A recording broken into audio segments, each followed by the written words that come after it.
no ekisooka nsooka okukwata abantu bag'ebigambo ng'ebyo bakwata ensobi nti okufukamira kikolwa kya mpisa kyekisookerwako. Ekyokubiri bo benyini ate abacriticize nga munafukamira banayigiriza batya abaana baabwe okufukamirira abantu. How will they teach abaana bakwera polite? Well, ate nekirankubulye Katonda alina amaanyi ge ntera nnyo kigamba kyali kati Katonda takyakola byamagero, takyadda ku nsi kola byamagero, olwo abiyisa mu bantu bannaffe. Kati kujjako ng'oli alina bwezi mutima mubi, Katonda ayise mukulu omu azze okusiima miziku wange. Kuganja kutegeeza nti miziku wange nayimba yantuusa ku bino. Nayimba miziki oli n'alaga okusiima kwe bw'atyo. Buli omu alina bw'asanyuka, abalala babuukabuuka, abalala bakaaba, abalala n'abaganda balina oga nti ogenda kunzisa essanyu kuba bali baleko gwe yalirise. Kati nze yali ensanyuka eyange era yenna awulira nti yalina ensanyuka ey'enjawulo eyo ye nga ye yali ensanyuka eyange.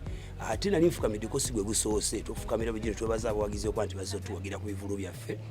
Kola nsonga nabo beekubiriza sente zisooka ebintu era bingi nnyo, naye akeera n'aga nti ngenze kulaba Chameleon. Onfuna n'amala okusasula eziyingira n'ajja ne ku stage n'akuwaayo 1,000, 2,000, 5,000. So basically kajanja ate nalina akitwala kyali kikyamu, oyo yali tanjagala era nga tanjagaliza kuba nsonga gye mpita y'abantu balaba basanyuka, abantu bagambe mwana gwe ng'olina omukisa. Kati ezo empulunguze tezibulamu era bo abeffitina abawulira nga kyabaluma, naye bwe kiba kyabaluma nnyo bajjuke nange nabempadde amamotoka mu nsi muno bangi.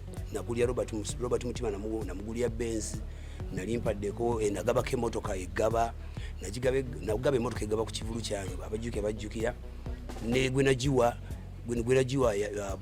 omusajja yazirika n'omukyala we n'azirika babatwalya mu ambulance edi Kigere, nali mbadde emmotoka.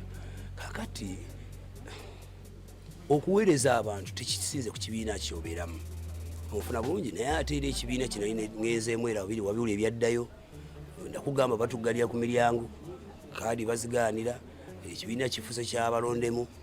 Akati mugana munsaase nange omuntu yeesiba ku bantu abatanjagala kati nabanjagala. Awo nyine wetubuuliza nti Jose Chameleon, Mr. Mayanja, Joseph akyayina essuubi okudda nga mmeeya w'abantu.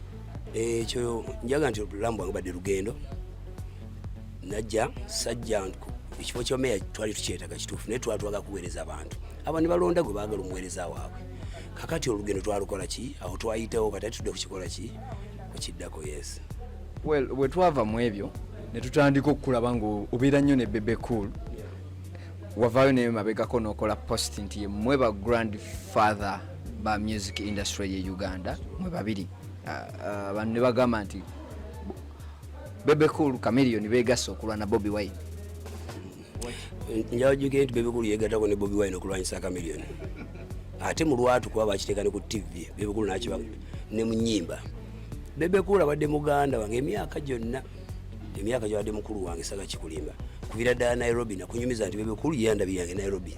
Era Bebe Cool ekyenjawulo ekiriwo kiri nti naye ng'omuntu kyali kyamuluma nnyo nga neesiba ku bantu abatanjagala era nga yanyigira nnyo nanga Chameleon obusajja bwe weesibako tebakwagala byakoze bitya biki byenyiga mbyotategeera. So basically ye yali musanyufu. Actually n'enkofiira eno gyola Bebe Cool yajingabidde. Yes, Bebe Cool yajingabidde. Nedda yangabidde enkofiira. Kati ekyo kyenjokuga nti yangabidde enkofiira ya silent majority ng'era bulanki yambadde. Naye ate si ye yokka. Nja kuwulya amazima nakyali wa Bebe Cool yangabira n'essaawa ya bling nene nnyo weeti nanga oli muganda nga njikuwadde. You know? Bingi Bebe Cool yangabira naye nga tolenga tennungi ze yampa. Naye ku olwo saafukamira ku lwansonga ekyo ya bulijjo. You know, tekimenya mateeka kyebateeka naye nga Bobi Wine ali Bobi Wine, Chameleon ali Chameleon, ne Bebe Cool ali Bebe Cool. Mu ngeri zonna olina obusungu eri Bobi Wine? Bobi Wine sinza munyiigira. Sisa munyiigira. Of course ng'omuntu sawa kulima nali be disappointed mukwano gwange. Twagezako gatta tulabe tutukola kitulungamya embeera y'abantu. Naye ate n'atakiwabudde sijagamba yakola ensobi n'atakiwabudde. Abantu bangi bakeera ku makya ne batandika okujajinga nti Chameleon is indeed a chameleon. Yatandikira mu yellow n'agenda mu red n'agenda mu green kati n'addayo mu yellow. Ekyo tekiraga buneki kiraga obukujjukujju n'omuntu ayagala okuvumbula. N'abavumbula ensi eno bakuba maapu yayo batandikira mu Spain ne bakkira ne bayingira e Somalia ne bagenda e Kenya ne bagenda e South Africa kwekuba maapu entuufu.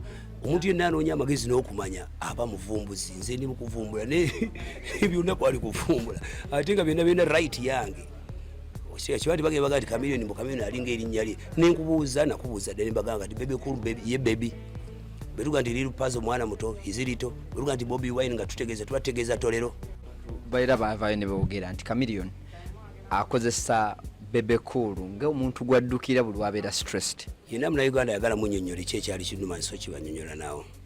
Nafuna problem ya pancreas gwe bayita pancreatic kiri kimu pancreas ke kalulwe neera nabalaba nga banguye mangu ekikulu oyo kibumba byakoze bitya kati Bannayuganda ne baagala ngenda ate mbalete ebbaluwa zange ez'obulwadde bannyonnyole nti bakundi bantu balina bantu balwala empumuzi bali mu migongo olinga alina olumu tamanyi nekijjanjabwa bwe lujjanjabwa naye ali ku ggwe ne batandika asimanya era bubbadi byakoze bitya nabino beeremu obubadi ne maama omuleeta omusimba omukabadi Bannayuganda bati it is just abamu nenja nkubulye bro mulekera okugamba Bannayuganda nti Bannayuganda munyiivu Bannayuganda abasanyufu gye balina owa boda gw'ensanze wali ku ssaawa ya Queen awo naayimira nga ye musanyufu si yekka abantu bangi abasanyufu naye waliwo akakundi k'abantu abalina ennugu n'ennooma nga bwe tugiyita babali abagezaako kukakasa ensi eno nti abantu banyiivu nnyo era bro Bebe Cool ate naye siddukirako muddukire nti nina ebizibu Bebe Cool alina amakaaga ge musajja ku lulwe nange ni musajja ku lwange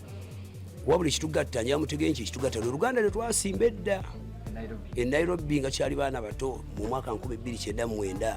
Dr. Jose Chameleon twali tuli awo ng'otukubye hit noota oluyimba album weeri nenjaga ekitibwa album bwe mupangiriro gw'ennyimba ng'ozipanze wamu which means teba determined by nzenze keba determined by so many other people.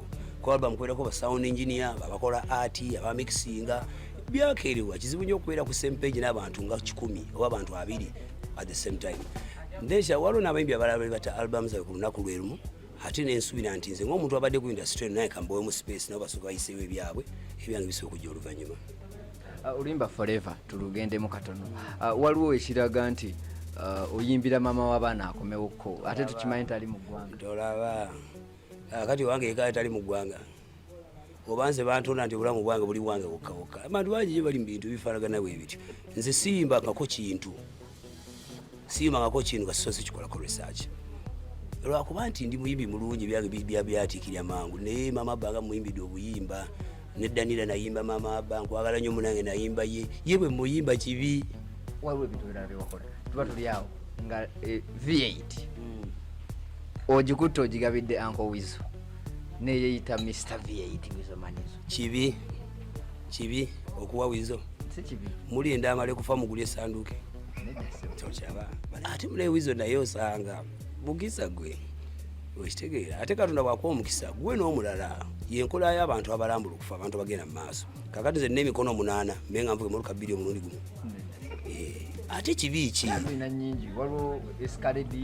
escalade ekyo kijjukizo tevaawo erina okusigala waliwo benzi yange eri endala naye erina okubeerawo kati nange lwaki namuwe yaliwo ate bwe naavuna nendala neno nga nayo njigaba gwe nayagala naawe Wizo kuba namukisanza nambeera okumpi wayenda owa Bebe Cool wagenda ne Wizo ng'akyali ne radio baali kabwanango ne Bebe Cool embeera eno wagisanga otya wagisooti munegala ate ekigonyisa kati kankunyumize twali wa Bebe Cool era babinyumyako Wizo ne Bebe Cool omanya ebintu ebimu tubikola olw'obuto ne biyitako obudde ne tuddayo mu mbeera entuufu kati Bebe Cool tasobola kubanga agamba nti muganda wa Chameleon ate si muganda wa Wizo ate Bebe Cool nekyo kirina okugira oli senior artist nga bwolaba nze nga bwola ne bali abalala abakwano baffe what happens is saga nnyo okwogera ku bantu bakutwala ekitalya naye ngokutwala ekitalya bannaye ng'oyiza okusiita lwakuba nange njagala okutwalayo nyamukuuli oluvannyuma kakati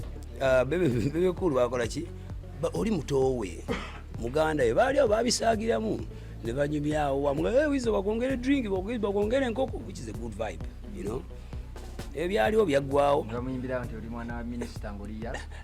bamuyimbira ne kaziwena tewakodde era ne mamizu yaliwaawo ng'atudolye yagivugamu lwaki nedda ebyembaga njaga nti congratulatinga nnyo Nubian ne mukyala we olwansonga omukyala muvumu nnyo Nubian ne we yalinga mu kkomera eyo wasigala ngola nti apostinga afaayo ate naye kyakoledde mukyalo ekyo ekirabo ekisembayo ekyokuba nti saasudde kubeerayo ekyo siroza ndi ensonga nnyo kuba namwe abatabadde era ebifaananyi mwabirabye wayitiddwa n'otagenda bugenzi oba tebakuyita mugala ng'essimu yange yali yafaamu ebbanga eryo so bayinza okuba bankubira nga teliko.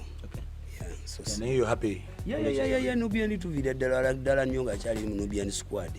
So peace Nubian.